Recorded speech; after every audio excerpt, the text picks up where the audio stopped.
DIY for good old-fashioned insulation is probably going to be one of the most fun and exciting things you can possibly do. Actually, no, it's going to be pretty boring and pretty monotonous, actually, if you do it by yourself.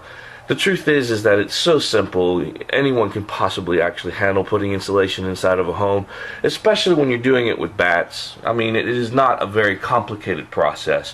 One of the things I will tell you, though, is that I admit that I did what you're doing right now, which is watching quite a few YouTube videos, trying to make sure that I'll get an understanding of what needs to be done.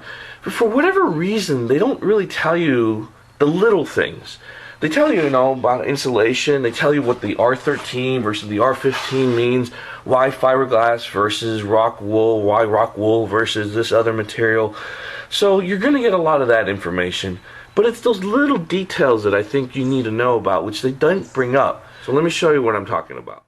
Now, it's very likely that you're going to be purchasing yourself a batt insulation because it's pretty much the easiest form that you can get.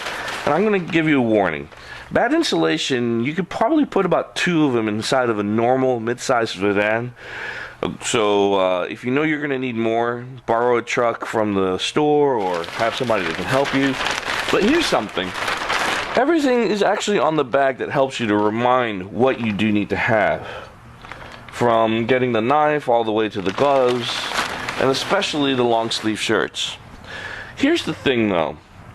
Some of the things that you need to prepare for, obviously, is how much of this stuff that you need to buy. But you also need to know that on the bag, how thick it is, how wide it is, and how long it's going to be. And then, how many pieces come in with it, and how much it's supposed to cover. One of the things that I noticed is that there was actually a batt that I could purchase that would go a little bit longer for me, and I was unaware of this. But I purchased the smaller stack, so I had to sacrifice every single time one of the batts so that way I can get it installed. So just as a little small piece of advice, that's something that you might want to consider. 2, when it comes to the stapler, you probably already have a stapler for another reason. Maybe you're putting lights up for your house or something like that. If your stapler is going to be used and it breaks on you, make sure that when you replace it, you get one that has this kind of action right here, because what happened a lot is you're going to realize you're going to use a lot of staples to get these batts up.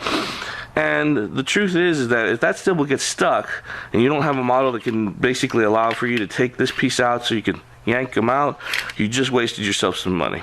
So I'm only bringing that up because we did have the other kind of stapler where it was reversed and you can push it in, a little bit more comfortable for a lady's hand, for instance, but it didn't work. So I got this Milwaukee in replacement of, and the reason why this and not the hammer is because the truth is that once you're done doing this insulation stuff, that hammer stapler, although it's really convenient, that's it. That's all it does. It's really only for insulation. So my suggestion is to continue to use these types.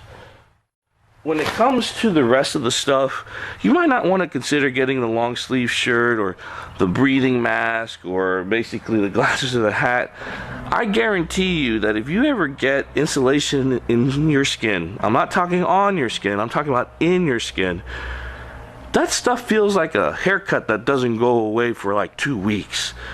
It is irritating, and as a matter of fact, I can still feel it in the side of my wrist right here where the gloves wasn't actually protecting me too well.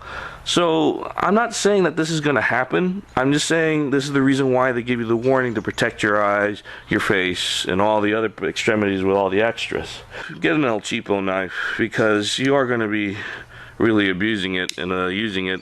So that's why those box knives that you probably see that are, I don't know, $10 over there in the box stores might not be a bad idea. And last but not least, it doesn't bring it up on any of the packaging, and a lot of people, they don't show it too often, but getting one of these little cheap bags so that way you can carry your nails and your tool while you're going up and down the ladder isn't a bad idea. Which leads to the ladder. Any ladder that you're going to have is definitely going to be able to help you out. The truth is though, I purchased this kind of ladder a long time ago, and it's basically a rip-off of the Little Giant. Now you can get them in any of the box stores. This is a Werner, and I'm going to tell you something. The ability for this ladder to be able to lean to, so in essence, and you'll know what I'm talking about once you get it, it really makes the difference, so that way you'll be able to put that insulation from the top down to the bottom of the ground. So again, this is not an inexpensive purchase, but I tell you, these ladders that allow for you to choose how high they can go is definitely a value if you're going to be using them constantly. And be truthful, if you are a DIY guy, it's very likely you're going to be using this ladder quite a few times for other purposes. Dealing with odd angles, like for some reason there was a few pieces over there on the top part of my garage that had triangles that I had to fill. Maybe foam will not be a bad idea for that. So just a suggestion, if you have odd angles, foam would be a good idea. But if you have these long, tall, man, these batts are the best things that you can buy. I hope you have any questions or any comments. Just give me a little bit of a mark down. Don't forget to subscribe, and have a good day.